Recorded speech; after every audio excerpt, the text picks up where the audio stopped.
Hey guys, property investor story time. We have Tuan Duong, who started his property portfolio buying houses off the plan that were getting built and developed, and some of them were pretty good and others were utter failures. And I think that the evolution of his property portfolio from over the time really gets interesting. He's got a very different insight that a lot of other property investors don't have. So well worth watching this one. He's also an expert at Tax. He runs the business called Tax, which is a tax depreciation company. So he sprinkles in tax depreciation tips, which sounds boring, but I promise you it's not, because it's going to save you thousands of dollars. But it makes you realize how to think about tax in your portfolio. So if you haven't thought about tax at all, it's actually a pretty core pillar in the property investment game. So don't miss this one.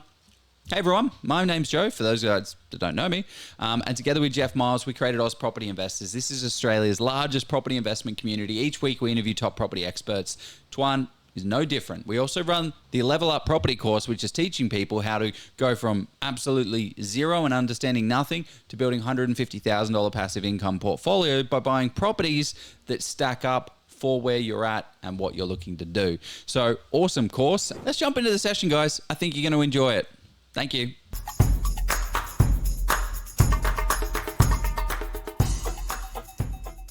We are live on Oz Property Investors. We bring the big names and we have the big fun. Tuan, how you going? Like, first, sorry, I was going to say, as we introduce, we were talking for the show. We're getting into the throes of Christmas, but before we get there, we have a cash flow bonanza and capital growth also being able to go there as well. So this is going to be a big session. We're going to talk to how get to the journey, but the advanced tactics and some of those strategies he's been able to manage that cash flow whilst building a portfolio. So it's going to be an amazing session.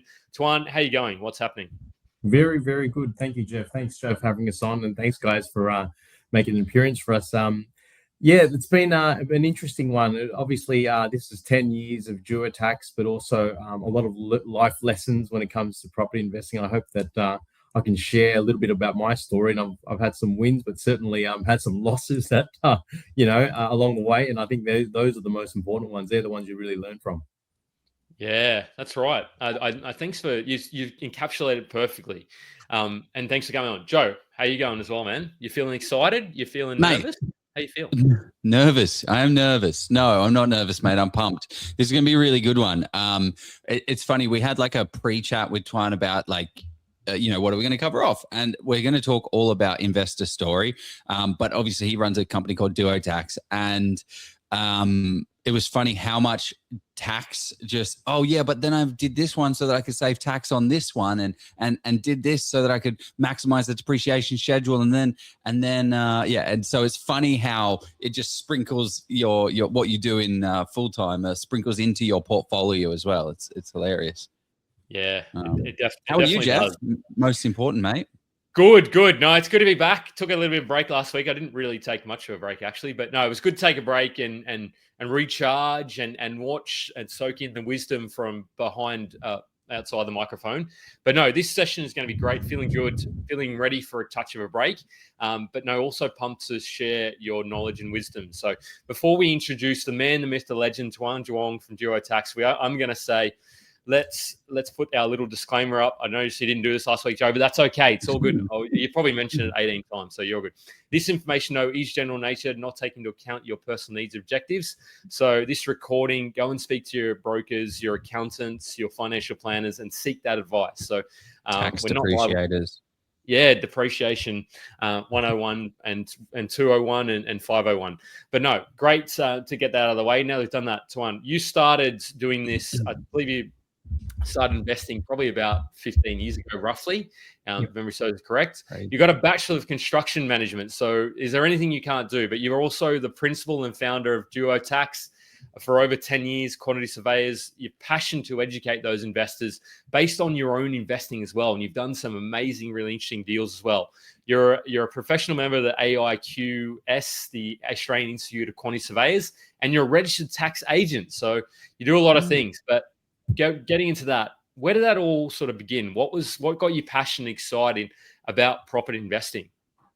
Yeah, for me, it goes all the way back. I guess when early into childhood, and even just being raised by immigrant parents, mum and dad coming here as boat people.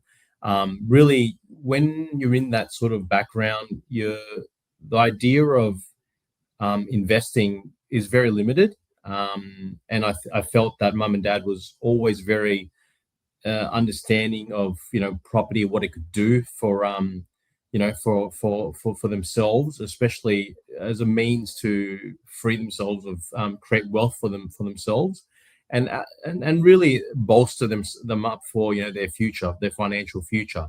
So when it came to sort of me coming out of school, getting into university, graduating, the first thing sort of mum and dad sort of dropped me in was like, you've got to get into property. Like it's the only thing that they understand, right? They didn't have a degree, they didn't have an education, and they owned a restaurant, like a lot of migrant parents do.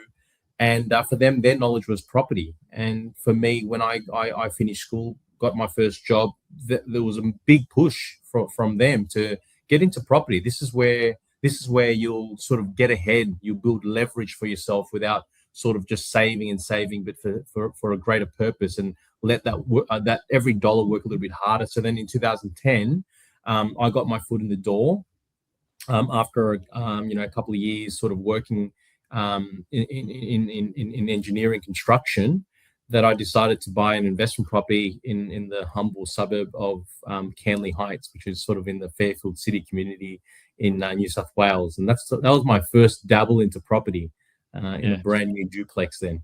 Mate, Nice. Canley Heights, that takes me back. Like I probably should. I lived quite close to. I was going to mention street, but then I realised that if I start saying that, people could start fishing me on the internet. But I lived relatively close to Canley Heights Public School, and growing up there as a kid in the '90s, it had a bit of a rep to it. But tell us about how you sort of decided. What was the research and process?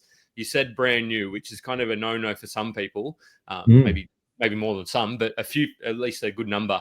But what was the process for deciding the suburb, but also the asset? What process was that? Yeah, and in that period, duplexes were certainly newer to the market. Construction costs were relatively inexpensive compared to what it is today. And so it was a bit of a natural fit. It was around $400,000 I'd paid for this duplex that was brand new. And the reason why was, go back 15 years ago, it was really common for people to buy properties in their local neighborhoods. And if you think about $400,000 today, that is a fantastic price for any property, right? Especially when you get a bit of land. And I think that was the big clincher, is that, mum and dad didn't understand property outside of, Cabramatta and Liverpool, because that's where they were, sort of growing up their whole lives and raised their family. And you buy where you're comfortable with. And I think that's really the ethos of every investor. I think back in the period when they understood property, they would, they would only buy somewhere that was quite comfortable for them. And Canley Heights was very much that. We only lived about 4 suburbs away. And why brand new? Well, it wasn't because of depreciation, because I didn't even know what that meant. Was it for an investment, like entirely, or did you move in there as well? Yeah, so we did. Back then you had the opportunity to live in it for 6 months. I believe there was a stamp duty exemption already in place back in 2010. But also, I believe you got what other grant was there? I think it might have been $15,000 or something like that for your first property. I don't think it had to be brand new. But certainly, No, I think it had to be your first property, in which you get the grant, the stamp duty, and as well as the grant. So you live in it for 6 months, then you rent it out thereafter. And then you could also claim full depreciation, unlike buying a property today after 2017. And that's how it kind of unraveled for me, because, hadn't been. Wait, what was that? Sorry, I feel like there's a little nugget there. What did you just say? So if you buy a principal place of residence, turn it into an investment property, like you just said, you can't claim depreciation on it? So they changed it in 2017, Joe. They changed the legislation. Yeah. We've been through this about 8 do what? Like educate the people.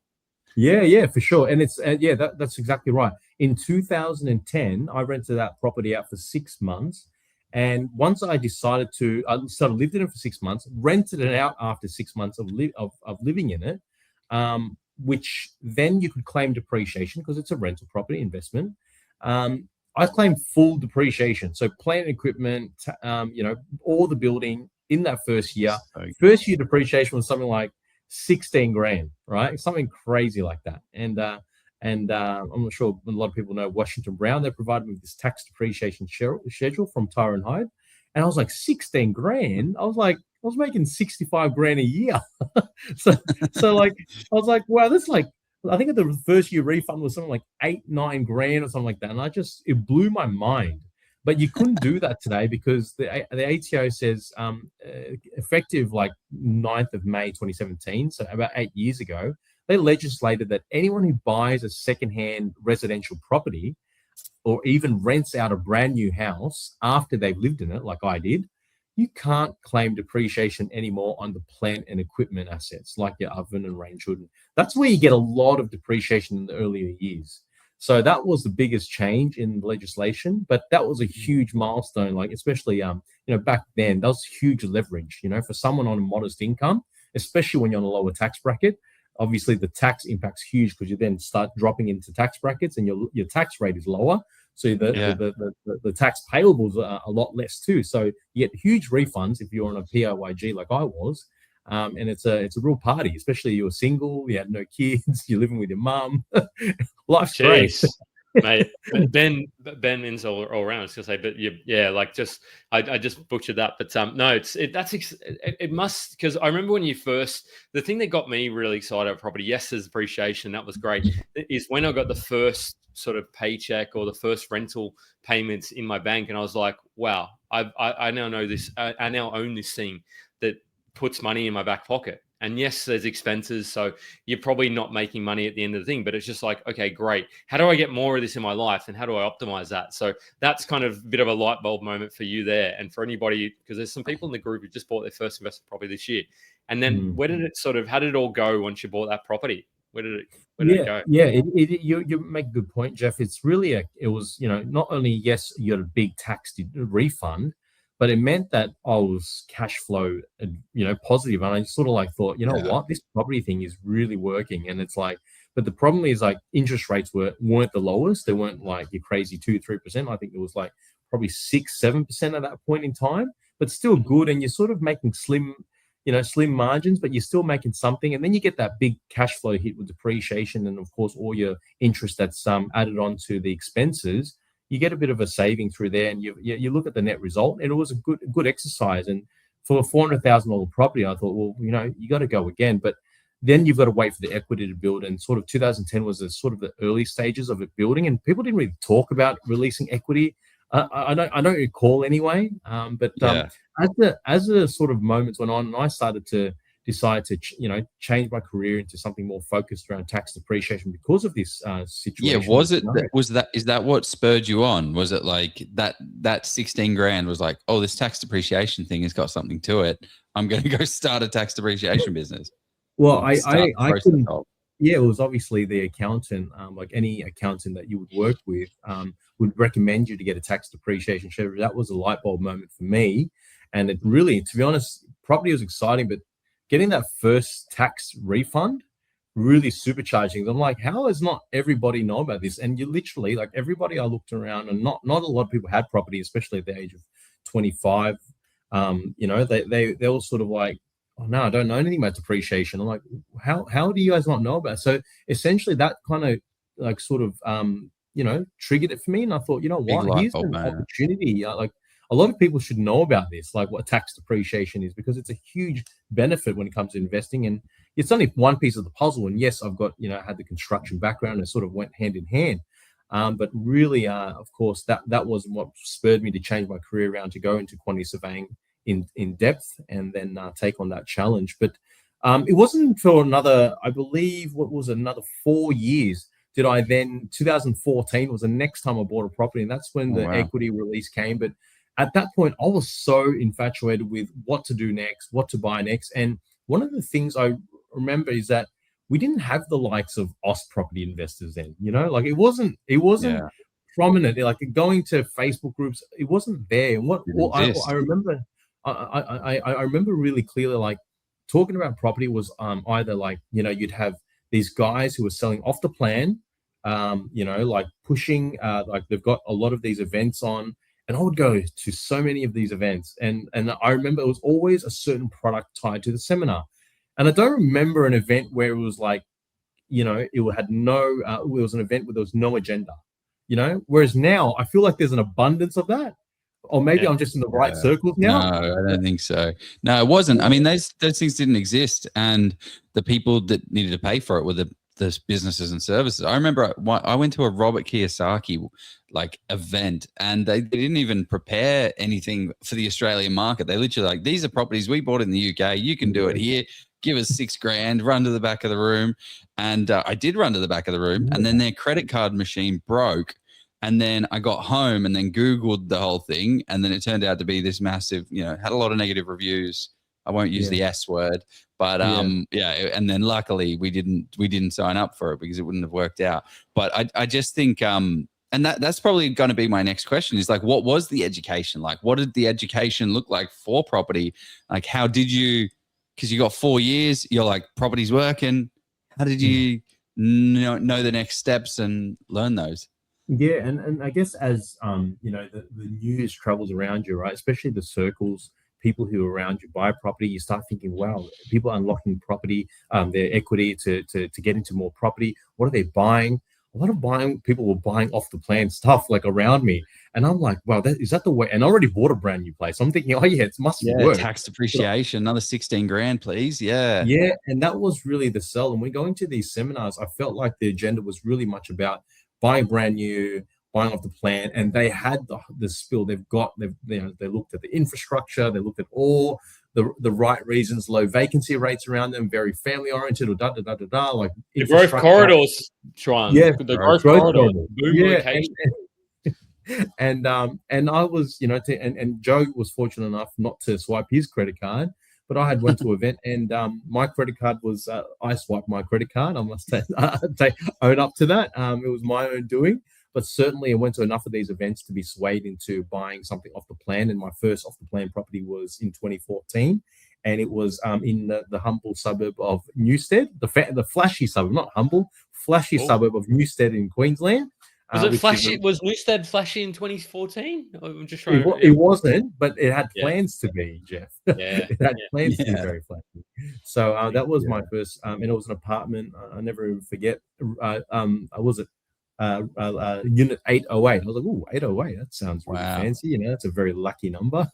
Yeah, and that's double luck. But boy, did I learn my lesson and held that property for. No, it took me 2.5 years to settle on that property. And by the 2017, when I settled on that property, I realized how much the property market had moved in that time that I had waited. And of course, it wasn't in Newstead. It was everything around me, like much more accessible properties that were ready to buy, existing. And I had become a quantity surveyor, so I've been working with these buyers agents and whatnot. And I've realized, wow, what a mistake I made. And the annoying part is as well is, yes, it might be a low deposit up front. It might be $5,000, $10,000, $20,000 up front, and then it's not going to be built for 2 years. The problem is you tie that money up mentally. You're like, okay, well, this equity is going to have to come through when this is ready. So I'm not going to buy another property in between that time because I need to have my money, my finances all ready for when this settles. So that period of 2 years, like as you said, had massive amount of capital growth in probably it would have been in Sydney and in Queensland, actually would have crushed, but you didn't do anything because you couldn't. So that's one of the hidden things that I don't think a lot of people think about when they get considering going into these assets, of how much it would tie them up. But also, it is a bit of a shame though, Tuan, that you didn't happen to get into like a Sydney off the plan. Because, mate, I mean, I can't say for sure, but I would imagine kind of around in and around parts of Sydney, there were people buying in 2013, and they made hundreds of thousands of dollars buying off the plan in certain really good. And that was simply because the Sydney market went absolutely crazy around that. I remember I was trying to buy around that 2012, 2013, 2014. And then, then people who were buying off the plan in those periods, they were like investing legends. They were making money without putting anything down, and then having the there.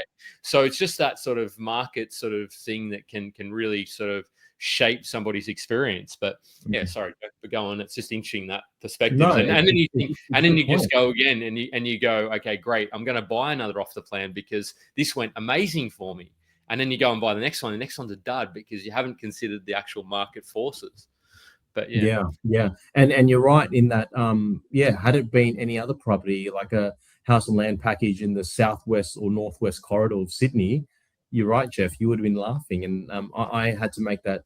I sort of, fortunately, I for myself, I had a business that started to grow, and so cash flow was managed. I was able to get out of that mess, sell that property in Newstead, and then move my funds elsewhere. And then I thought, you know what, I couldn't hold on to this property. Moving, and that's one of the things people get stuck on. Oh, should I hold for a little bit longer and see how it performs? But truthfully, Yeah.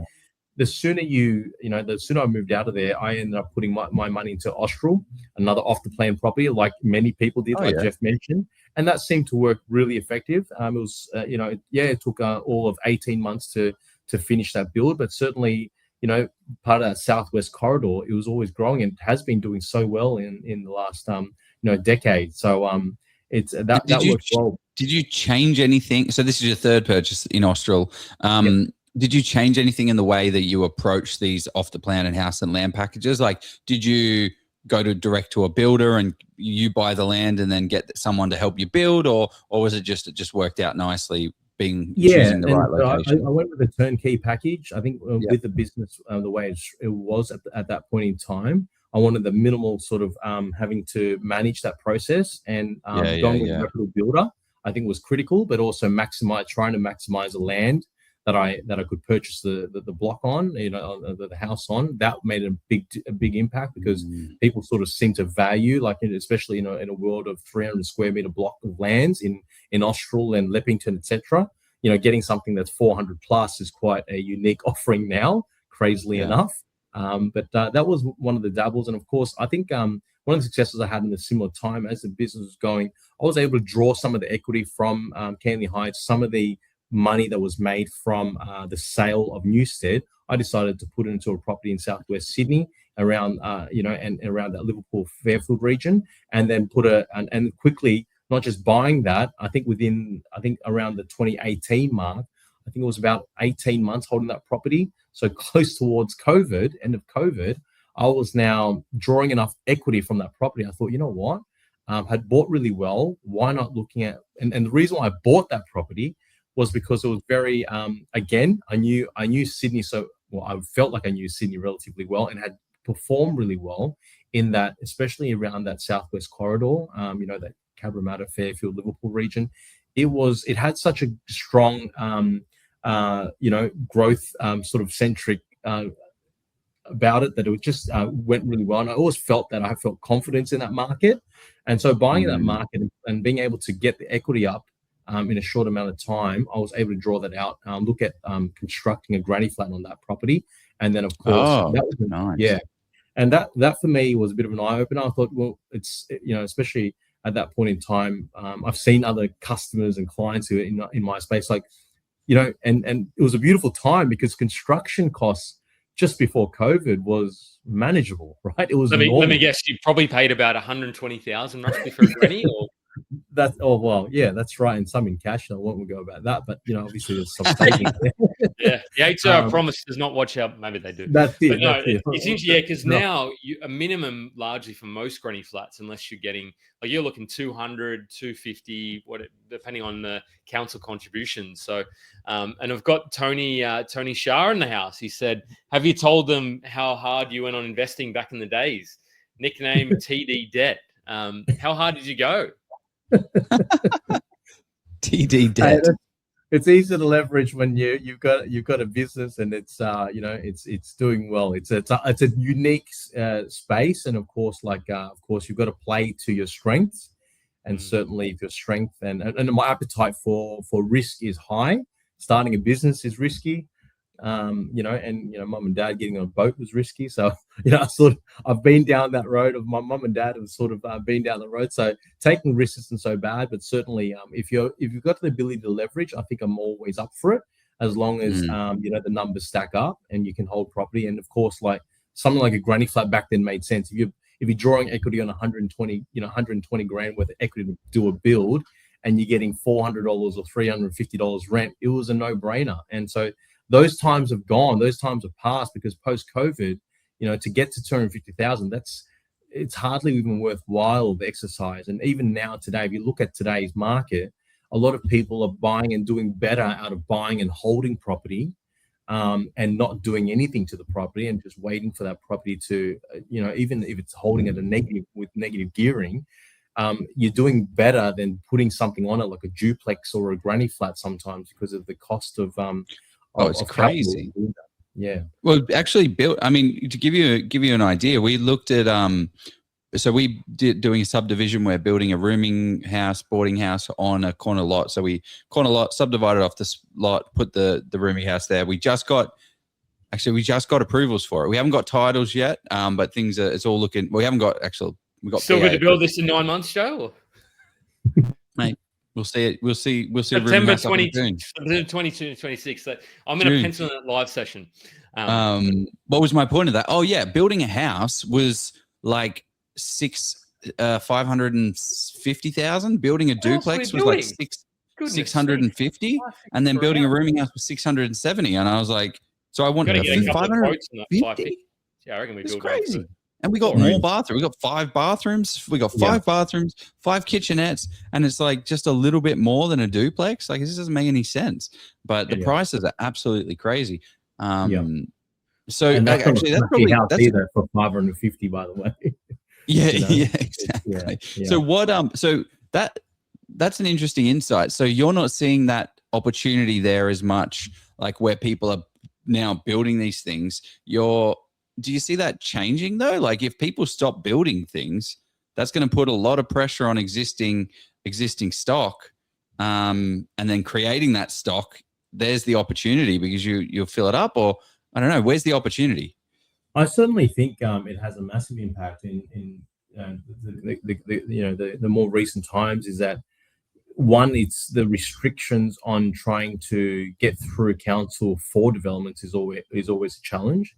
But certainly, because of the appetite of the investor, is if a builder is can do better out of less work. Why, if they're not incentivized to build these properties because of the cost of construction inflated, it hardly justifies the capital growth that they could extract from that property. And I think it's a huge deterrent in the market as we go on.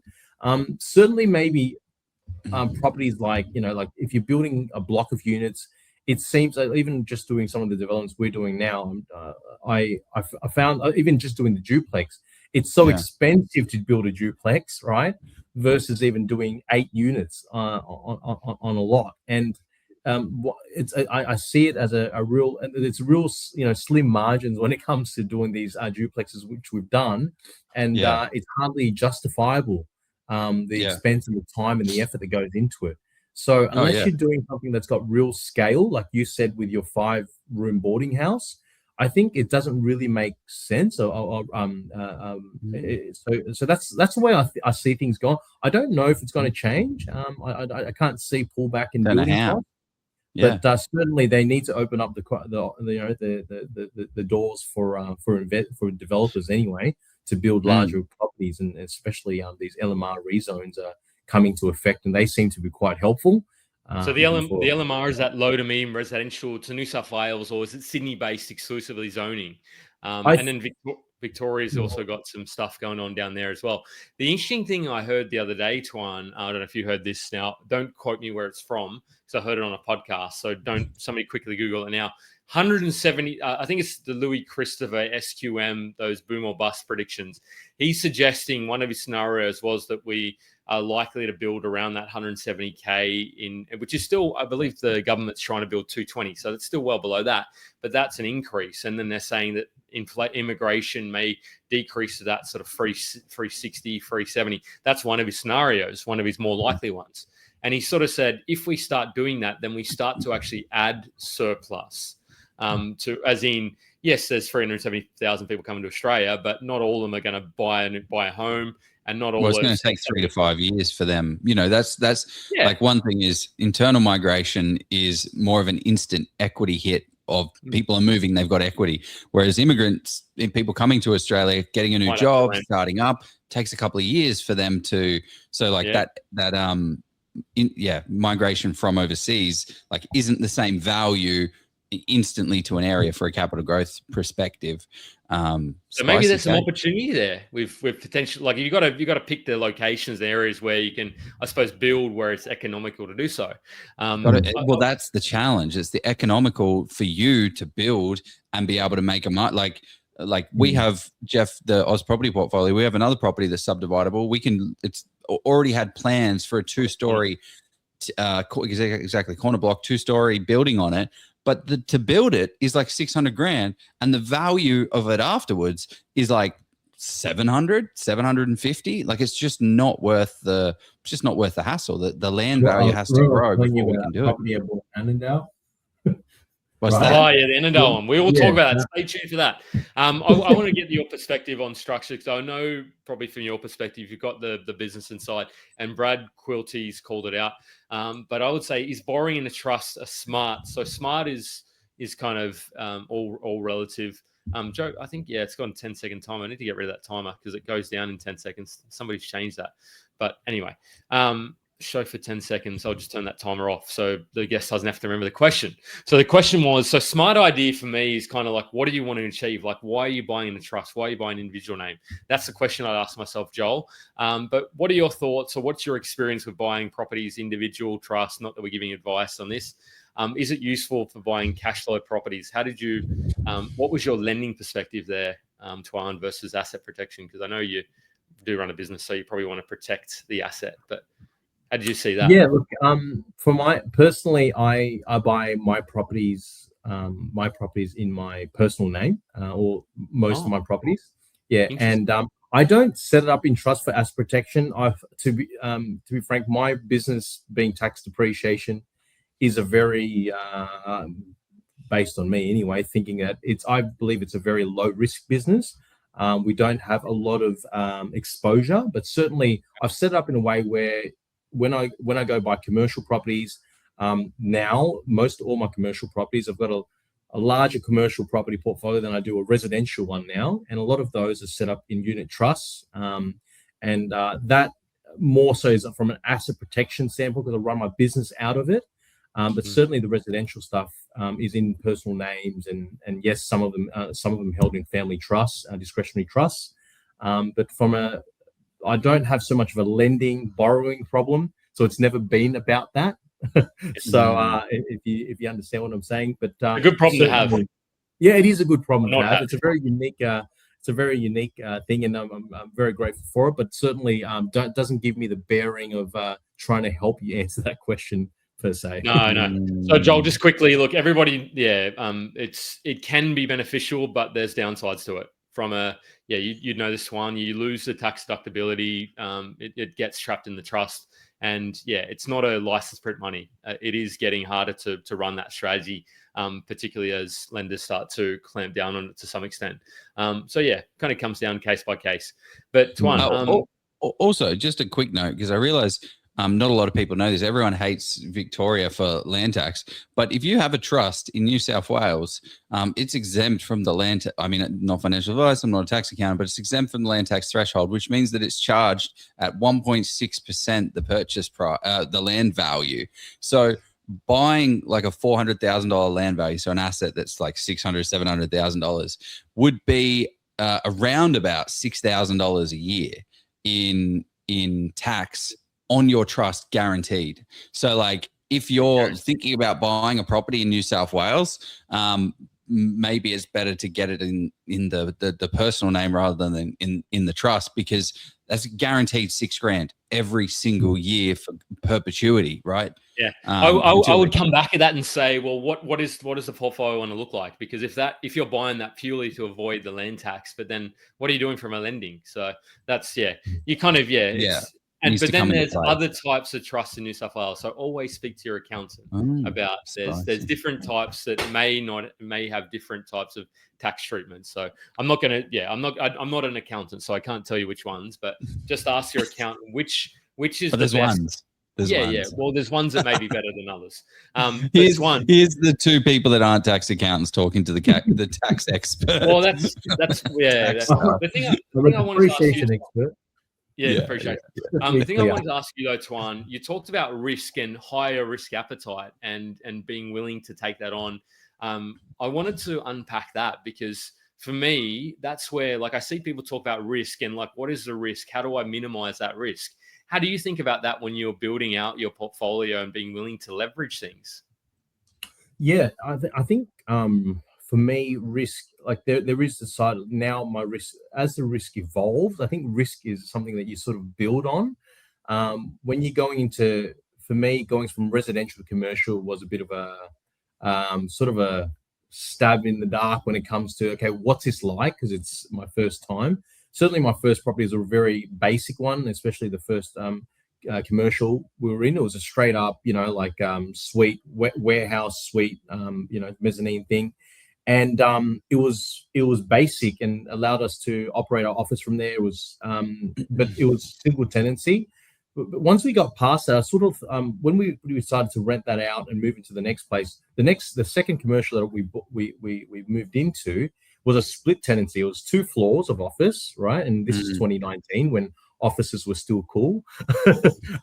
You could split the tenancy and have, and like for a property, it was $1 million. I was getting $50,000 just on 1 floor, right? And it was the same size top and bottom. And so to get that type of 8% yield, 9% yield back then, it was quite a rare case. But then when you're having that type of tendency, like offices, they were popular, more popular than prior to COVID, but certainly that risk appetite of understanding that there's vacancies that occur more so in commercials, that's something that you got to get used to. I'm going through one now where it's been vacant for 2 months, and on one of the commercial properties, and it's an inexpensive property. I think it was something like $650,000. It's that it's worth, and to lose that tenancy for about a month, it has a bit of a setback for you. And then when you sign on the new tenancy, you've also got to then lose, you get 6 weeks or 2 months rent free from the tenant. Expects that. That's quite normal in a commercial tenancy. So they're the type of risk. That's a risk appetite that you sort of have to build up to, I believe. Then going on from that, I think then you go into development. There's something else, and of course, the higher the risk, the higher reward. It certainly is the case when it comes to building units and subdividing, doing duplexes and whatnot. Certainly has upside. Also, risk. Are you seeing the most opportunity in the unit space? Like you've kind of mentioned units a couple of times. Do you think that is like the best bang for your buck? Certainly, I think it's a way to diversify my portfolio because there's a balance of sort of residential, commercial. It's something different to do. Certainly, it's my first time exploring units in the last few years, and it has been great in that I think the returns are still there, especially the type of developments we're doing.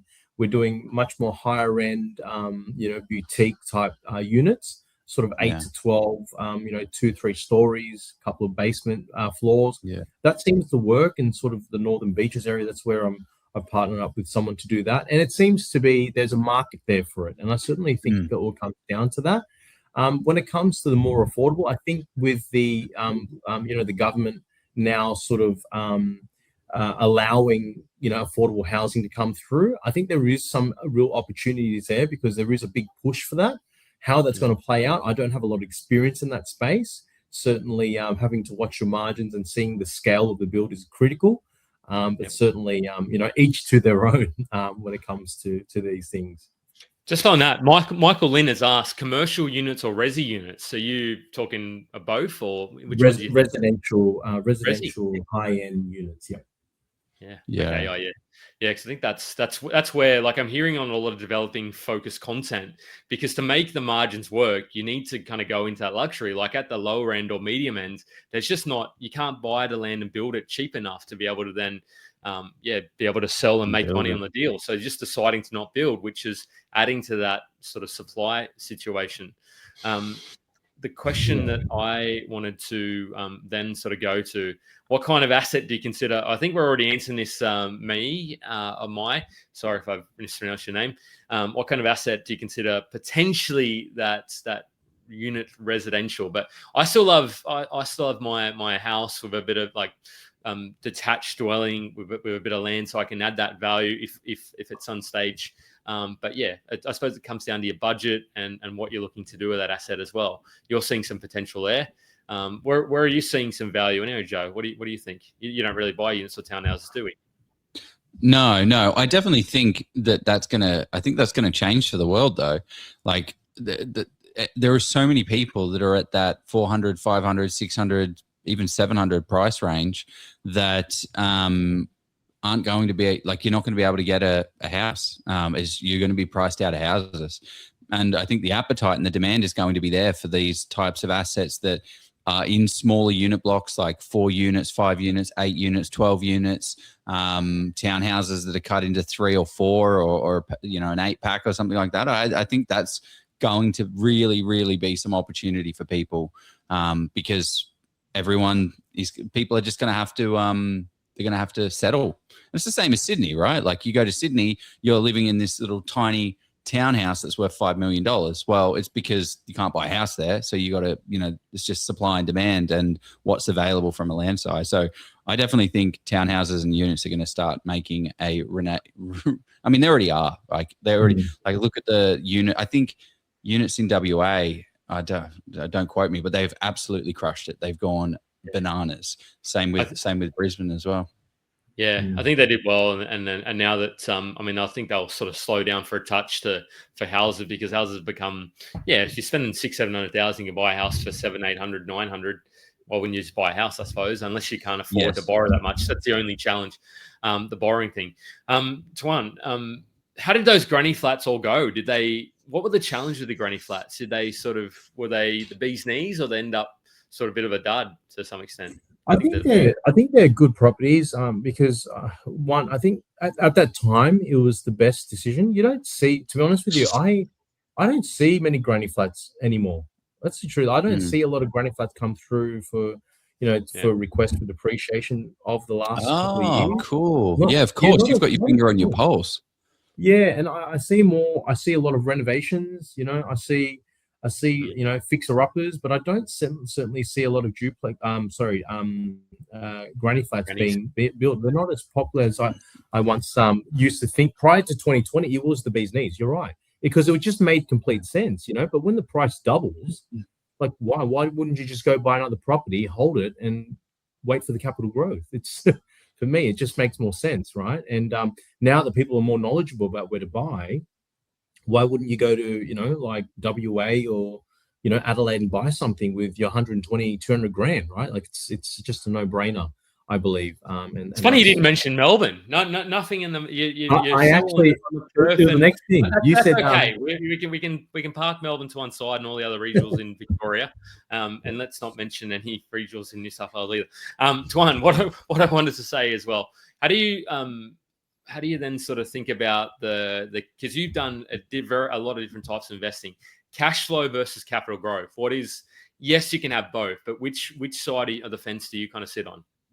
Yeah, how do you think about that? I think it's circumstantial for sure, but at a personal level, starting out, cash flow seemed to be really critical on my mind. I think the depreciation thing is so good and all that, which sort of blurred my vision, but certainly without, I sort of learned earlier on that without that cash flow, you would get strapped pretty quick. And I learned that because, without the equity and the capital growth, the property sort of sat stagnant. I couldn't buy a property for 3-4 years after the first one, right? So it's really important to get that yield. And I didn't have the income to back it up.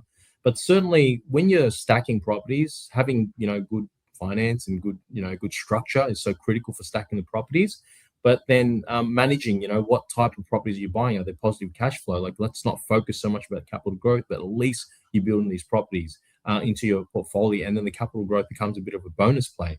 But then I think once you then are able to unlock cash and build cash either in your business or in your personal income, certainly your appetite changes. I think the risk, sort of your ability to leverage becomes a little bit different, and the way you think about money, your relationship with it changes, and you sort of open yourself up to more growth. And that's where I've sort of been able to make different decisions, because it's a huge outlay when it comes to properties, subdivisions, or doing 8 packs or 11 units and whatnot. But certainly that with that huge outlay comes huge rewards. So I think it's different, horses for courses, so really you've got to think about where you are, what you want, and how far you're willing to push it with what you've got. So, or a bit of a balancing act, I reckon. What are your thoughts, Jeff? No, I mean, I actually hadn't considered in the way that you actually presented it, Tuan, because it's kind of like as you scale your life situation. So I kind of really like, because I was like team capital growth all the way, because for me, the way I think about, at least initially, I almost think about it maybe back to front, or not back to front, but the opposite end of the spectrum for you, because I kind of think of it along the spectrum. Like initially, you want to sort of get that capital growth as much as you can, and then go into the higher cash flow plays. But as you say, if your income is 60, 70, 80, 90,000, how are you buying these 3.5% yields? You sort of, yes, you may have some sort of, you then are restricted. So it kind of comes down to what your lifestyle trajectory is going to look like. But no, that's a good point. But because in my circumstance, like similar to yourself, I would have been absolutely tapped out if I didn't use a guarantor, because I would have had to put in that deposit to be able to buy the property. What about you, Joe? Are you team capital growth or? Well, everyone's portfolio is different and everyone's buying at a different stage, and it really depends. But I mean, really, you kind of mentioned it there, Tuan. At the beginning, you didn't have the capital growth. So it didn't allow, like you had to wait 4 years to be able to go again because the capital growth wasn't there. So being able to get capital growth is what accelerates people to be able to get a portfolio. Like the way I like to think about it is we want to buy, like I was literally had this conversation with an investor today, because they're getting to that point. They've got three properties in the portfolio. They're buying another one, and they're going to say, okay, well now the cash flow is starting to hurt a little bit. And they've got to balance it, and you've got to get as much capital growth that you can afford to hold. But I think people get a little bit like stuck into things a little bit, like focus too heavily on the yields. Like, I mean, if we have a look at a property that's $600,000, right?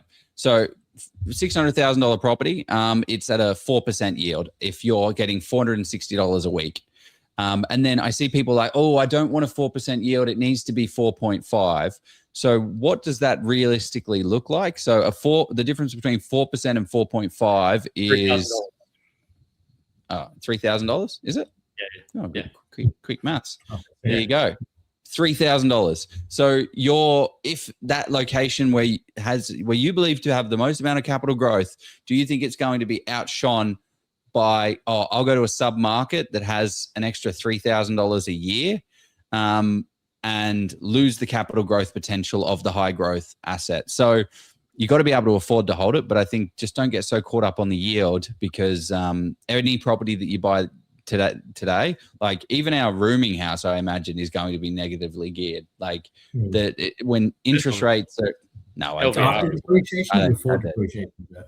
think it will be. But any asset that you buy is going to be negatively geared. But as you stack them and build them, you've got to be able to manage those cash flows. So you might have to go into more high cash flow assets and do all that kind of stuff, and not go for the highest capital growth. But in the initial stages, you need that growth to be able to go again and be able to build the asset base that you can then convert into cash flow at a later point in time if you so choose. The biggest unlock is probably patience, unfortunately. The biggest unlock is patience. Just to sum it all up, Joe, patience. That's patience or a lot of a truckload of hustle. You're a tax depreciation specialist expert. What are people missing in the tax space, and how should I think about tax? Because I think about tax. Sorry, I don't think about tax. I don't care about tax. I'm a normal everyday investor. Tax schmacks. Like, what are people missing as investors out there saying tax schmacks? Yeah. Look, it's like even just listening to you, Joe, about your the rooming houses, right? You're doing, and like negative gear, and then always thinking about, for me, it's thinking about the cash flow play. Like, yes, 650 grand you spend on the build, you're going to be looking at something like 25 to 30 grand in the first 5 years on average, right? So that always helps with the cash flow play, especially when it's a pure investment play like that, and it's a heavy outlay on capital. You want to know exactly where your dollars stack up, and if you are negative geared, as long as you're trying to push towards that neutral, at least positive cash flow, then you're in a great position after tax and after all the add backs there. So something to look at. But also, I think a big miss is like this. We're doing a lot of scrapping reports now, which is essentially people who do renovations to properties.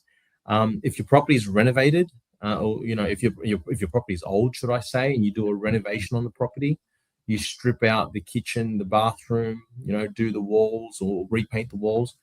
That if that kitchen and bathroom has a residual value of 12 grand because it's old, but it's still worth 12 grand, and you decide to demo that, that's an immediate scrap value of 12 grand on that, which you don't claim over time. You claim when you decide to demolish that bathroom and kitchen, right? And so imagine in 2025, if you bought a place, you decide to demo it straight away, partially demo, you get a 12 grand tax write-off, and then you reinstate the place and you spend another 80 grand, you get a depreciation schedule for the balance of that, which is the 80 grand depreciation for the next 40 years. But the 12 grand up front is powerful.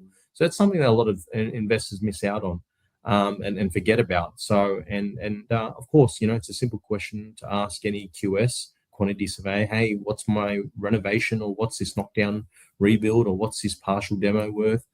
Cost you nothing to find out.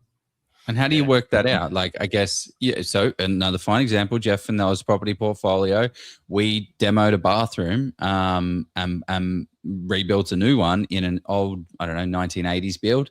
How do we know what the value of the initial bathroom was? Because it was probably redone actually in the 90s. The bathroom? Yeah. So if the bathroom's redone in the 90s, right? And say someone spent, 20 grand, just let's say for example's sake, 20 grand is about $500 per year in depreciation. Fast forward till 2025, which is 30 years later. Technically, that bathroom has depreciated 15 grand by 2025. There would be a balance of 5 grand left in depreciable value. But because you decide to demo that today, Joe, you would then claim a scrap value of $5,000, because that would be the non-depreciated value that you could claim in that 2025 tax return as an immediate asset write-off. How do you know when the demo is like? Then you've got to go back in time and find out, because this place had an original bathroom, they renovated it, and then we renovated it because they did a shit job. The cutoff date for 27th of February 1992 is a cutoff date that the tax office has for any renovations or improvements that you want to depreciate. So then once you have that date, that we look at the renovation. If the renovation is estimated to be about 1995, it's an estimation by professional quantity surveyors. We can then assess it for that value back into 1995, give you an estimated value, and then sort of forecast that value to work out what the depreciable value is effective in 2025, and then you write off the balance. That's up to the discretion of a quantity surveyor to make that assessment for you. Yep. Okay. So what? I guess. Sorry. Just yeah. Okay. Well. Because I like to keep this to an hour and a half, Joe, man. Okay. We'll keep it. What are we doing? What are we talking about next, Jeff? Well, for me, I wanted to talk about some of because we've talked only the upsides of depreciation, which there's a seesaw in a lot of things, pros and cons. So we will talk to that, but I want to hear more about your investing journey as well, the advanced, because you've done some cool stuff. So we've spoken about the early journey. So we'll unpack that once we get back from this first ad. Everywhere you look, someone else is making money in property except for you. Your mate, he just bought a house. It's already gone up $100,000. There's some bloke on Facebook, he's bragging about pulling in a 7% rental yield. Meanwhile, you're stuck scrolling real estate and domain, confused as hell and having no idea about where to start. Or maybe you're that mate that's got $100,000 in equity. You have a few properties under your belt, but you feel stuck. You're unsure about how to scale without over-leveraging and not knowing what the next right move is. So why does it feel like everyone else has some kind of secret that you're missing out on? It's because they do.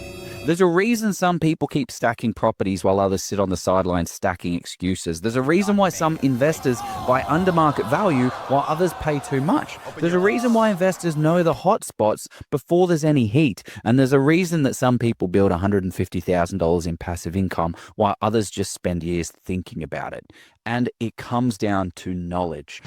And that's exactly why Jeff Miles and I, Joe Tucker, created the Level Up Property course to hand you the exact step-by-step process that we've used to buy over $100 million worth of property in today's market. We've built Australia's largest property investment community with over 80,000 members, and we help everyday investors secure hundreds of thousands of dollars in equity, all without wasting years of their life trying to figure it out the hard way. Making an uneducated decision on the biggest purchase in your life is just gambling with your future. Stop it. Get some help. And this isn't just another how to buy property course. Let's be clear though, this course isn't free. What? And neither should it be. This is our life's work. We've spent over 100 hours each on this course alone. Oh, babe. Okay, video number 3. Number 4 with million does... Fuck. Done. We've got decades of experience, millions of dollars in deals distilled into a repeatable process that you can take away for yourself. If you're looking for free advice, there's plenty of noise out there. You can go and find that if you'd like. But if you want real,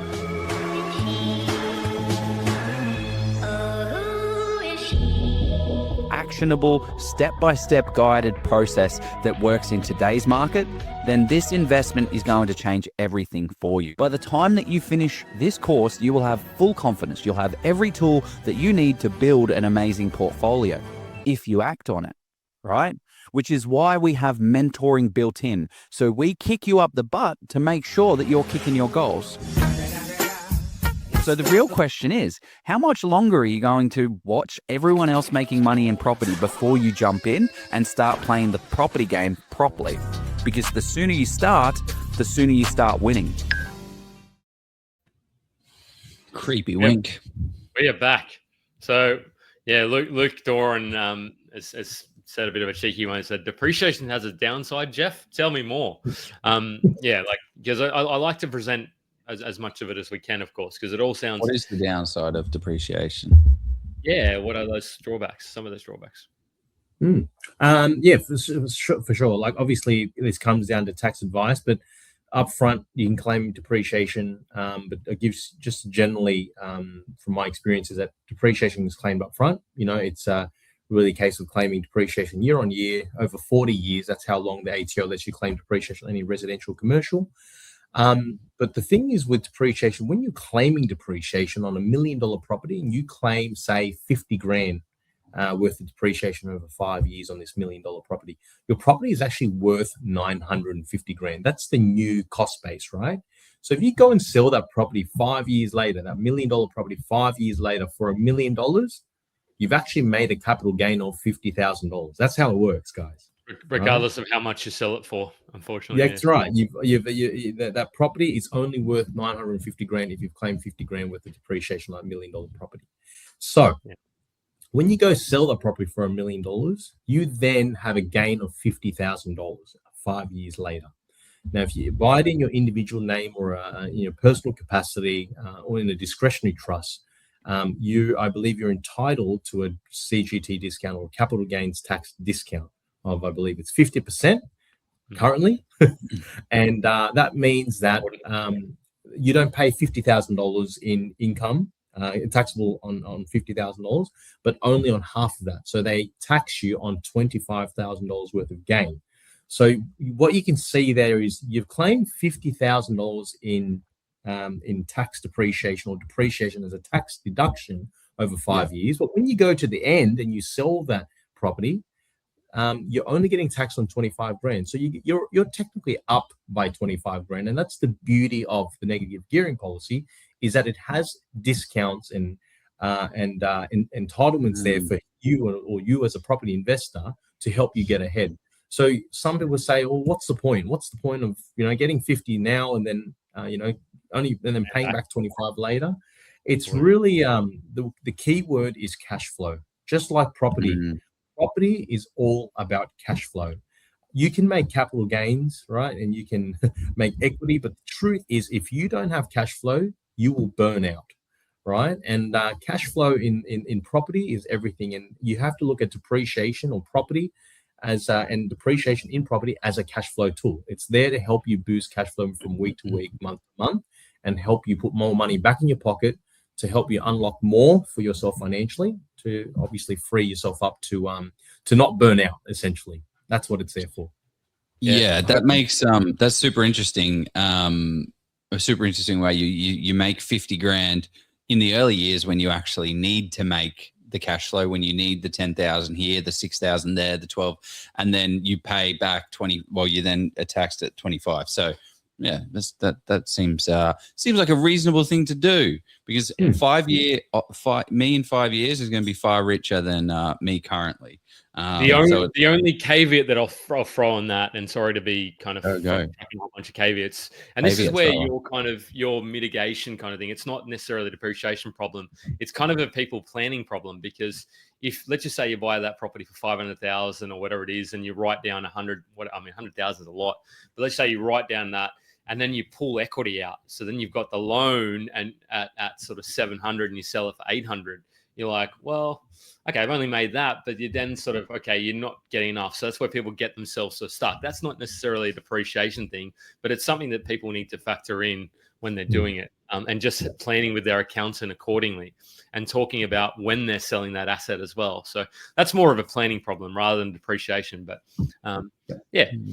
So yeah, anything before? I just wanted, because Julie and Julie made a good point. I wanted to clarify this as well. Anything before 1902, is that only for renovations though that we were talking about? Yep, only renovations. So your property can be depreciated after I believe it's the 17th of September 1987. So if your property is built after that date, you can still claim depreciation. Yeah, it has to be built after the date, but renovations can't be any earlier than February 1992. Has that date changed over time, or is that it's always been that way for as long as I haven't been doing this for that long, but 10 years. But certainly the rules have never changed, except for the second-hand depreciation legislation that's been in place for since 2017. Yeah. Yep. Tell us some of the challenges and obstacles you faced. Like some of them were actually building out initially with a strategy, but as you started to scale, what did it look like? Yeah, because you just said you fly very close to the sun, like highly leveraged, hitting all the. Well, you said you got high risk. Are you like? Were there any situations where things got a bit spicy? No, not so much. I've always in terms of risk appetite, certainly investing in commercial starting out is always a degree of risk. I think starting out and doing developments, the first duplex I did development wise didn't go so well. Certainly bought well, but the cost of construction to build a really nice property in the Northern Beaches, 4-car garage, basements, lifts, like in a fence in a nice, in Northern Beaches was, I didn't realize like overcapitalized could bite you, and that was real. That was a risk because we're still holding that property today. One of them anyway, one side of the duplex, and it was a bit of a learning curve in that maybe the market wasn't quite right for it. I'll get into details about this, but like we're trying to sell a property in Avalon Beach there for, I believe, $4.5 million, 5-bedroom, 4-car basement, lifts. Wow. And we thought it would be great for a downsizer, right? And we tried that market. We bought really well this site, almost about 1,000 square meters. Yet, 2 suburbs away or a few suburbs away in Freshwater, we could sell a 3-bedroom, no views, 2 floors up for $7.5 million. So Wow. with 2-car garage, right? And so it's it's a bit of a learning curve for me to understand that, but certainly it How do just you means learn that? Like that sounds like what is 7 mil in an area that doesn't sound as flashy and great, and then your place is better and it's 4 million. It's hard to sell. Yeah, and this is, I mean, we did, those are the units that we developed, and it just means that the appetite for units for downsizes is phenomenal in the Gotcha. northern beaches, in the right pockets, and Mm. and whereas a duplex that's super higher end, even though you've got access, with lifts and whatnot, They don't there care. isn't the need there. They're not The searching demand's for it. not there. So it's that's the type of risk that you carry as a developer, certainly, and something that of course, not for the faint-hearted, for sure. If you're strapped with cash, it can really bite you, because you've got to hold that property, of course. Yeah. Exactly. Yeah. There you go. So I think because how did you even think about, like, I imagine you weren't doing these kind of developments and thinking about this like straight away. You kind of probably, what was your first development? Look, was that the granny flat? I mean, that's a quasi development, I'd say. Did you sort of build your way up? Like, how did you learn about all these things? Well, certainly, obviously, I've worked closely with a lot of clients, and those clients become good friends. And as I understood their properties, a lot of them did really, really well. Through units, and duplex was a bit of a delve, a bit of a dive into that space of doing duplexes on the northern beaches, and it was the first time. And truthfully and fortunately, duplexes are inexpensive compared to building units. So so it was a bit of a throwing a dart at the wall, but certainly it didn't pay off. But certainly with the units, it has been a bit of a game changer in terms of the LMR. Certainly helped drastically in that regard. Yeah, interesting. Yeah, and obviously building, I guess, has massive tax depreciation benefits for you, right? One of the things is that people are going out there and doing it, buying established dwellings. How should we think about? Okay, well, what's the rule for tax depreciation? If it's built before 1982 or something, don't bother getting a depreciation report. That's kind of in the mindset out there. How should we think about that? Because it's definitely not the case. Yeah, certainly, buying property is never about. I tell a lot of clients who come to me and say, "Oh, Tuan, what type of depreciation can I get on this property before I buy it?" And I'm like, don't let depreciation be your guiding light to choose property. Certainly, it is definitely a bonus. Property has so many more benefits lay outside of depreciation. I believe that you've got to look at an asset that works for you. In terms of whether it's going to have that right growth that you're looking for. The yield has to be balanced. It has to be positive cash flow. If you're strapped for cash and you this is going to be your make or break property, depreciation can't be your first. And so certainly people have got to just balance that equation out for them, and depreciation certainly helps. But then again, saying that, I've seen people buy, like we did a property not long ago now, someone has bought a whole block of units, of apartments, and their first year depreciation something like 550 grand on this property. Wow. And so it was something like, I think it was a 12 mil purchase and $9.5 million build, right? So that gave them huge, and that's a big cash flow play, and it'd be silly not to consider that. And we prepared the depreciation schedule part of the sale of the property to help the purchaser understand the cash flow position of that property. And a question, sorry, just so 1980, like what's the cut? There's like a cutoff year. What is that? Is it 1982? Yeah, 1987 for secondhand properties, 1992 for renovated properties, and if you want to claim depreciation on plant and equipment, which is all your your motorized goods in a property, or aircon, curtains, timber flooring, carpets, all of that has to be brand new, effective from 2017. So brand new from 2017, but it can be second. I bought the property in 2025. That doesn't count unless it was built before. Like if it was installed in 2019 and I bought it in 2025, can I claim that? Yeah, you can't claim any depreciation on plant and equipment, but you can certainly you must buy the property brand new to claim the depreciation on plant and equipment, or buy the goods from a retailer and install it, like Harvey Norman. While you're doing it. Yeah. So going back to that question of 1980, should I bother doing an appreciation schedule on a property that I bought in 1980? That's the 70s, 80s. Should I bother? No, definitely it's worthwhile asking because most properties, you might find RP data is a good source, but not always effective as a source to find out the build date of a property.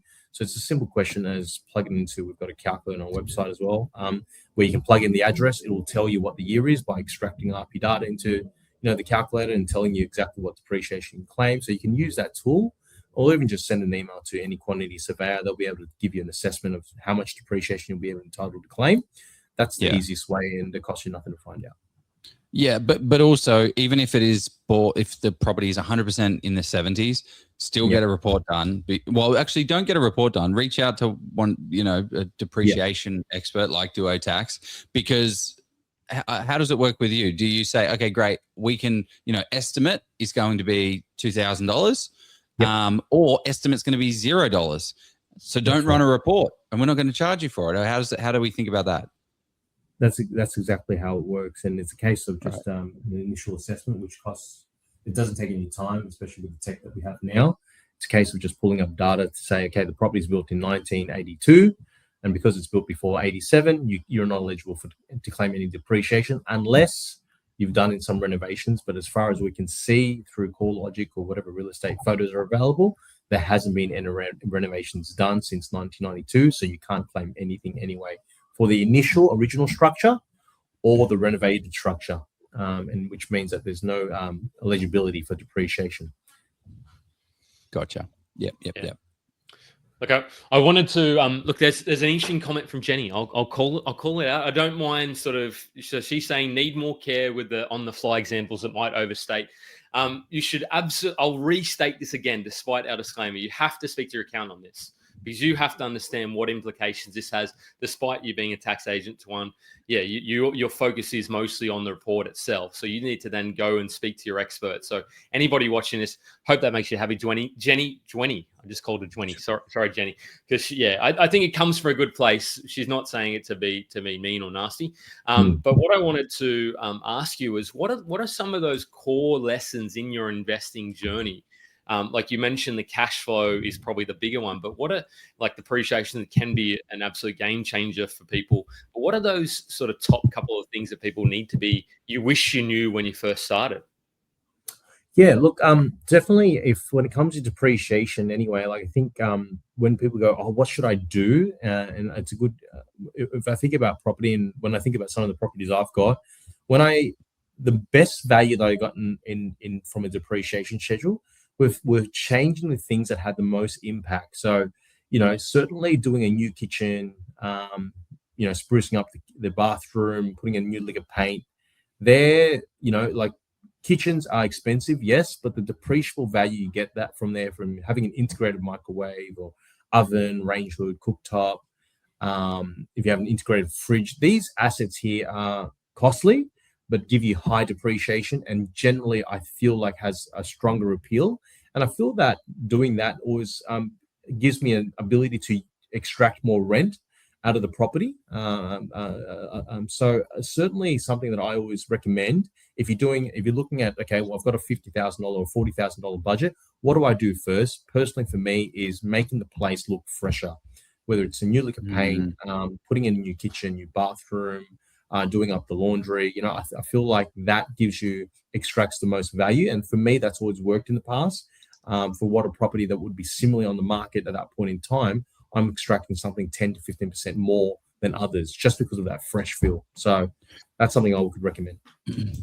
What I want to chat to now is some either or, what is carpet or vinyl planks, carpet or floorboards, carpet or sanding the floors. I'd love to know if there's any like little things that if we are going to go out there and renovate, what are some of those things that we should do and shouldn't do? Also, anyone that has any questions for Tuan, throw them in the comment box now.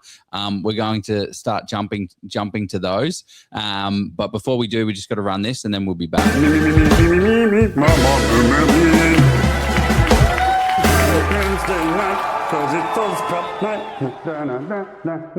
Oh, Jeff, I wish there was 3 investing books that covered everything property.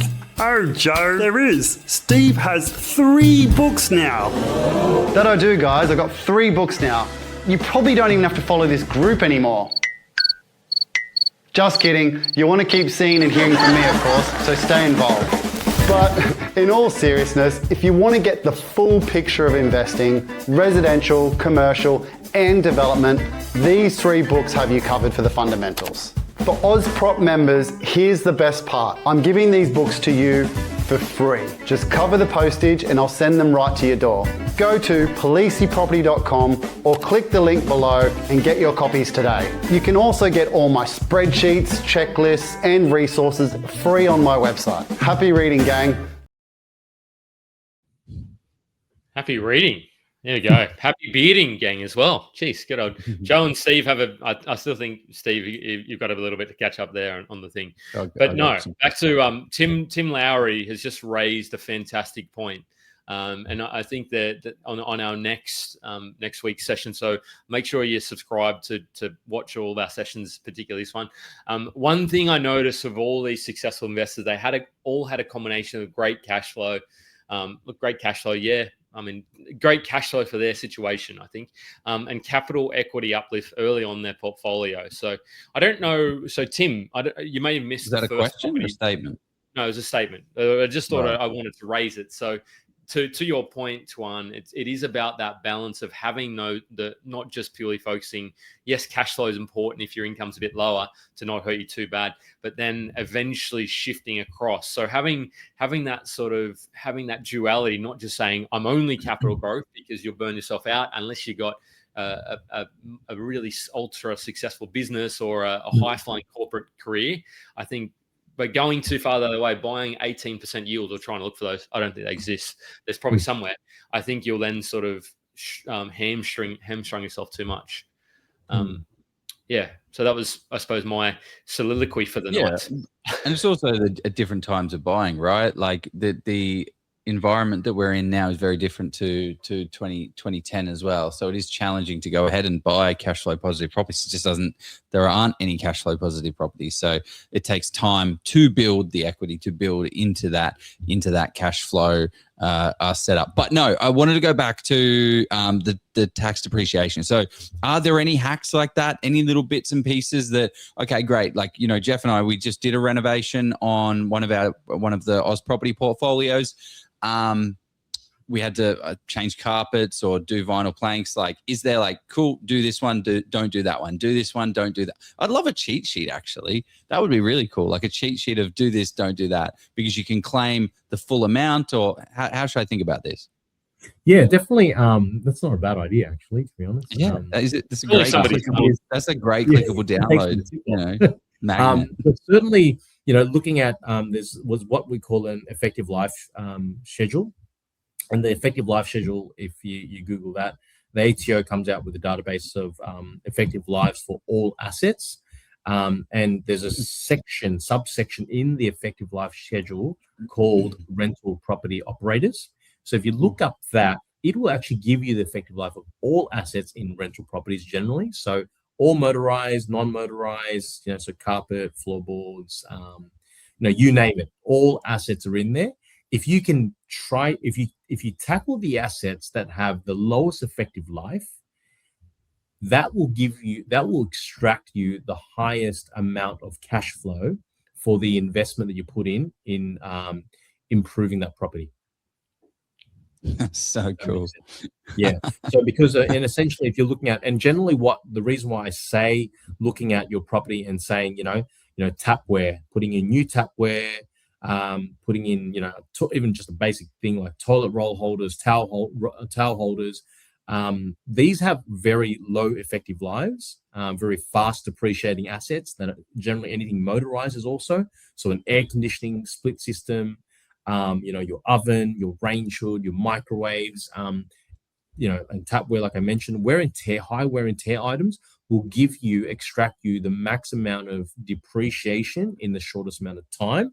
So that's going to help you benefit from cash flow, cash back. So whatever you outlay, you're going to get that back in as little as 3-5 years for these assets. Things like carpet, timber flooring, these can take up to 12 to 13 years, I believe, in terms of effective life. So you can see how doing different things is going to impact you dramatically if you're sort of investing and sort of bringing in items that are slower in wear and tear, essentially. Yeah, I had no idea this list existed. Is it just a massive, it is. It is just a massive. So they've got industrial food machines and all sorts of industries, and of course specific to property investors here, 99% of the time of residential anyway, it's going to be the residential property operators. I can't remember what page it's on, but certainly just download the PDF, control find, type residential, and you'll find 625 probably. There you go. I'm obviously I'm not on. You remembered that, didn't you? Absolutely, 280, made that up. 289. 289 pages on this one. But what I find interesting is just if you really want to be a nerd about it and optimize, you just look at this is just a high level snapshot of a list. And I think this is outdated as well, but you look at carpets and that's got an 8-year effective life. And you look at floating floorboards, that's 15 years, right? So that depreciates essentially double. So carpet, you get twice as much back, twice as fast than floating floorboards. So if you don't care about floating floorboards versus carpet, well then, go for that. Does that mean when we do these renovations, we have to get individual receipts of, okay, great, tap was, this thing from Bunnings, and then it was carpet, and rather than just one big invoice? Yeah, so you'd get all your invoices together, then that would get collated by a quantity surveyor. We would tack on items such as labor to install these goods. That then forms the cost base of that asset. So, your tapware costs you $450, takes 2 hours to fit it out, this tapware. So we depreciate that $550 rather than the $450 because of the labor involved in that. So they're little things that you sort of just want to be mindful of as well. But yes, keeping a log of all expenses would be important. Invoices if possible, but certainly as long as you've got that itemized in a spreadsheet, a quantity surveyor can take that, put into a spreadsheet, and then also tack on, obviously any existing depreciable assets. Because if you renovate a property that's only 20 years old, well, that 20-year-old property still has another 20 years of depreciation. So you've got to sort of merge the two together to give you one, place where it records all of your depreciable assets in that single property. You're very passionate about depreciation. I can really, let's go this one here because I think we answer this, but I love where people have taken the time and energy to write us a question. Hopefully it's respectful most of the time. But Robin said, I have purchased an older property, however, unsure about when it was built. None of the documents clearly state what year it was exactly built. Any ideas on how to get this info? I think I know the answer to this, but how do we approach this one? Yeah, so of course, references such as that can be pulled from RP data, not always accurate. It's just one source, but certainly the best source is always council information. The planning portal that the government has, Department of Planning, they usually have information regarding a property, not always accurate. And when it's not accurate, it's up to the quantity surveyor to do an assessment on what they feel is a fair age of that property. And if it qualifies for depreciation based on that fair age, then so be it. And you'd be entitled to a depreciation schedule. What about if we go onto Google, what's that thing? Google Earth, and you can go back in time and see in the 60s, 70s, 80s, they have all these photos, so you can see when it would that be permissible in court though? If anybody or ATO order? Technically, if the photo was in 1990. if it's there, it's there. Yeah, exactly. Or just get AI to make it. Yeah, well, make it built in 2005. Actually, oh, it looks a bit old. Nah, it's brand new. Just like that style. Buildings had a hard life. Yeah. I like this one as well. Tell us about the things that cost less than $300 in renovation depreciation. Can you claim them in the first year? I think that second one's going to be it depends. But I think Luke knows a lot about depreciation. He's asking us some tricky ones here. Maybe. I don't know. Is he Tuan? Yeah. No, I don't think he could be, but I think he's retired. He just has a lot of time.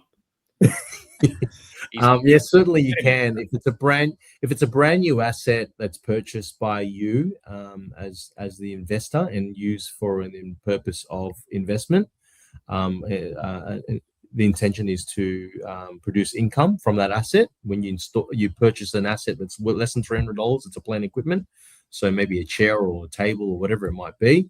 That is an asset under Division 40, which is plant and equipment asset. It is you can write that off at 100% when it's valued at less than $300.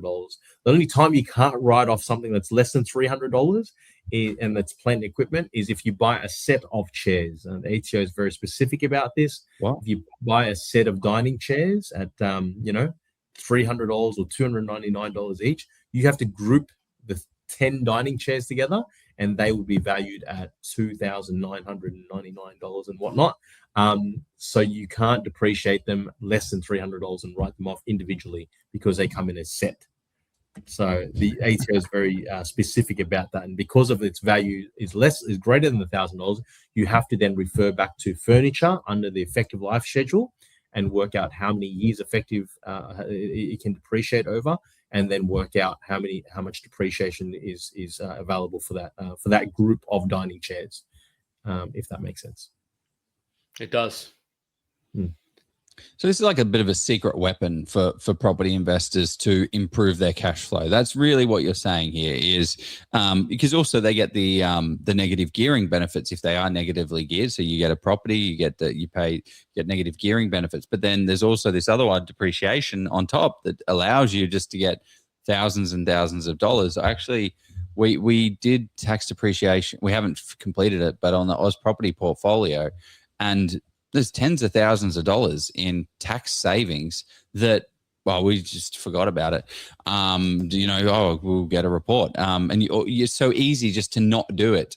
Actually, one thing to mention is, do we get a tax depreciation report every single year for each property? So Oz property portfolio has five properties in it. Do we get 5 each year? Is it one and done? Like, how should we think about tax depreciation reports? Yeah, certainly. Because it's a schedule, it will forecast how much depreciation is eligible for the foreseeable future for that property.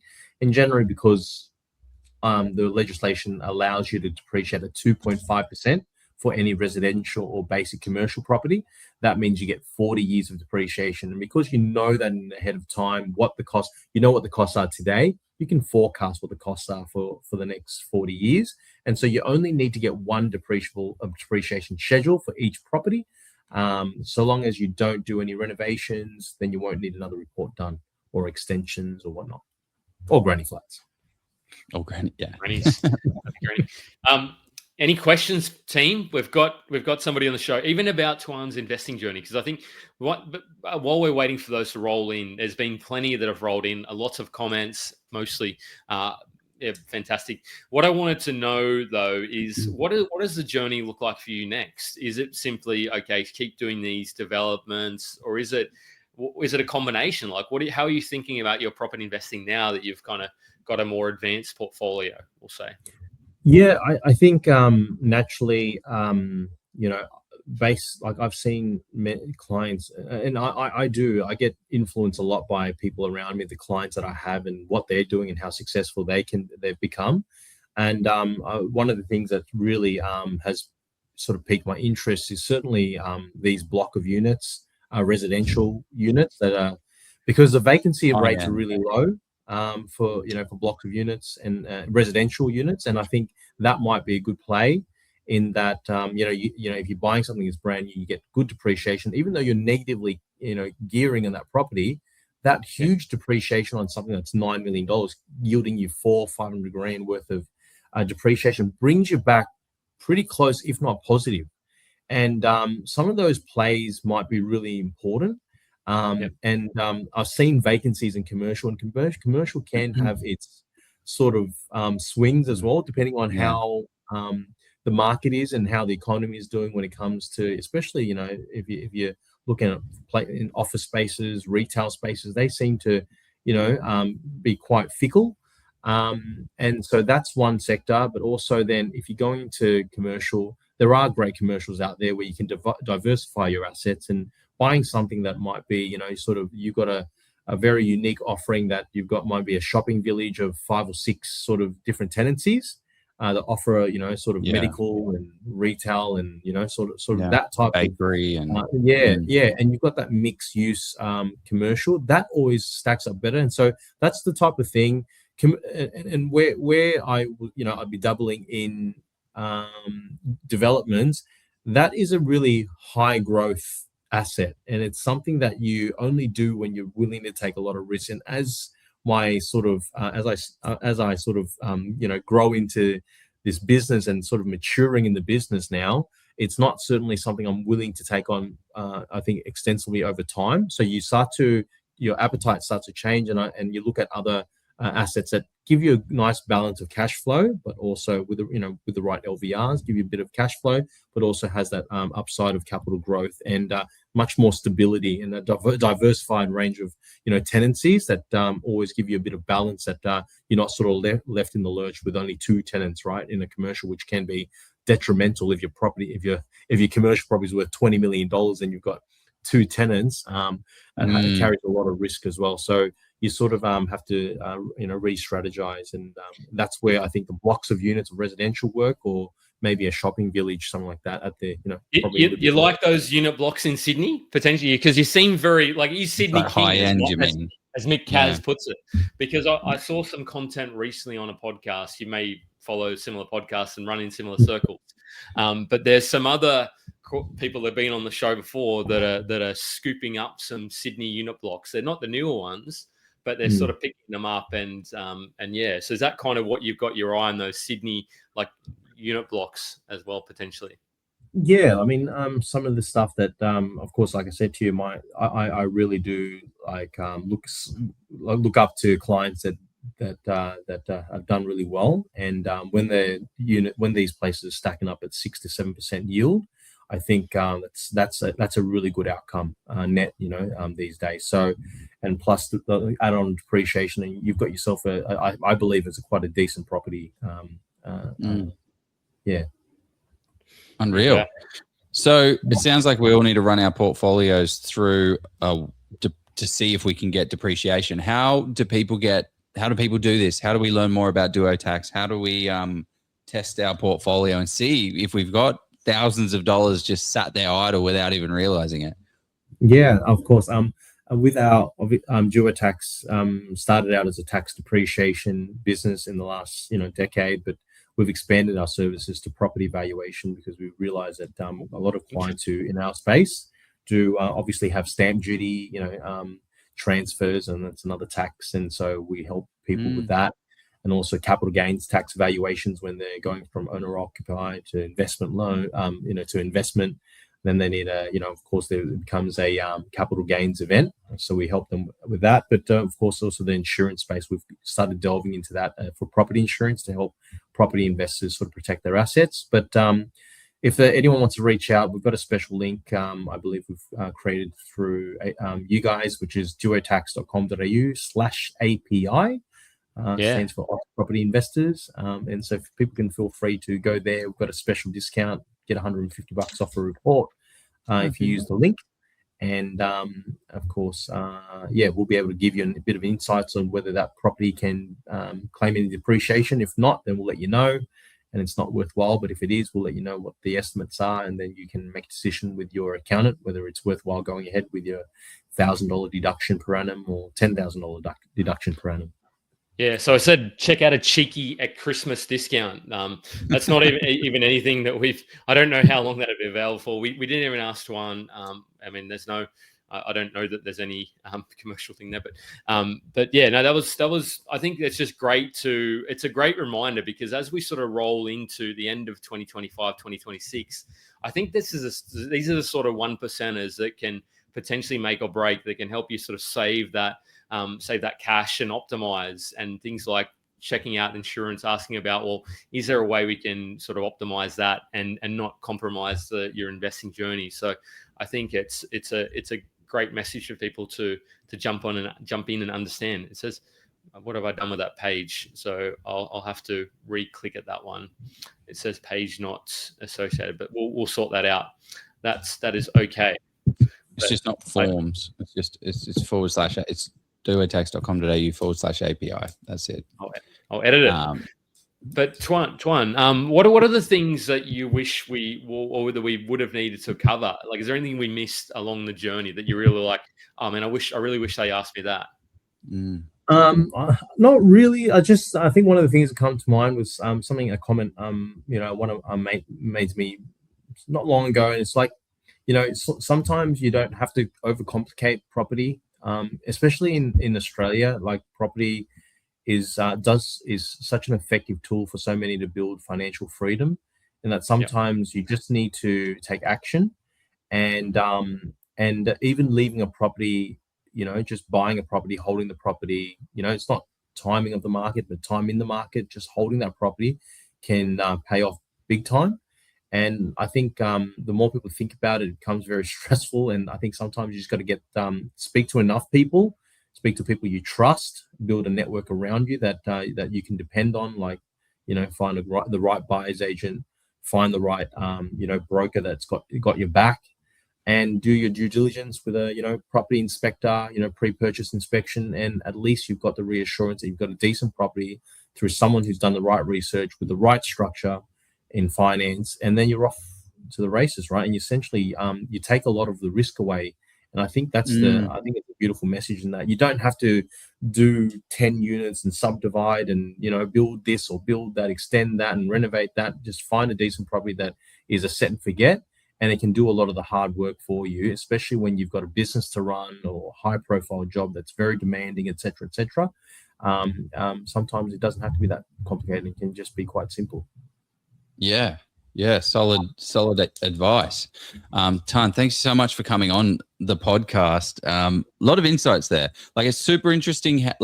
This is the funny thing about property portfolios that people build. When you started out, there's no way you would have said, I want to retire on $150,000 of passive income. And, that's what we teach in the course, and that's what we teach and talk about. But in reality, it never gets there. And it doesn't never get there. It never stops there. It's always like, okay, great. Well, let's just push this. Let's just build it. I mean, maybe it does for some people. But what I like about this story, I'd say, most people let's put the queue in the rack. Yeah, let's put the that queue was in my the goal. rack. Yeah, my goal was the same. Like $150,000 passive was everything, and you hit that milestone and you sort of like see, well, what else can I do? And the nation supports it. I saw this comment on one of these videos, like,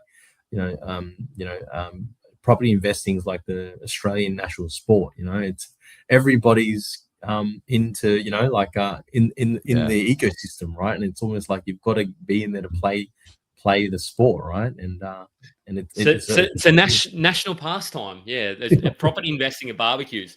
It's like the second most important job in Australia is the Australian cricket captain. So maybe not these days. Like, do we care as much about? I mean, Joe couldn't care, but no.